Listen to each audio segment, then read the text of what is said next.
আপনাদের দেবতাকে আমি ঠাস করে একটা থাপ্পড় মারতে পারবো। আমি যদি চাই আপনাদের দেবতাকে টান দিয়ে চিরে ফেলতে পারবো। আমি যদি চাই আপনাদের দেবতাকে ভেঙে তছনছ করে দিতে পারবো।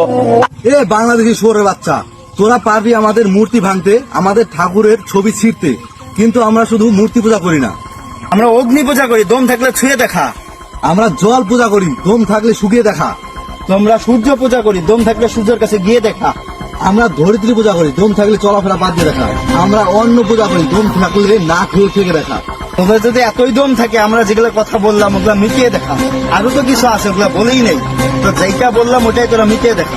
তো আমাদের যত হিন্দু ভাই বোনেরা আছে, তোমাদের যদি হিন্দুত্ব একটু বজায় থাকে, তো ভিডিওটা যত বড় শেয়ার করো, আর পারলে কমেন্টে একটা করে জয় শ্রীরাম বলে হয়ে যাবে। তোমরাও দেখিয়ে দাও আমাদের হিন্দুত্বের পাওয়ার, আমরা কি করতে পারি। জয় শ্রীরাম। চোখ খুলে দেখো, কে করেছে পুরো পৃথিবী সৃষ্টি? কার ইশারায় আকাশ থেকে পড়ে বৃষ্টি? যিনি আগুন, জল আর সূর্য হাওয়া সবই করেছেন দান, তিনি ছাড়া আর কেউ নয় প্রভু, তিনি মহান রহমান। সৃষ্টির পূজা ছেড়ে চলো করি সেই সৃষ্টিকর্তার ইবাদত।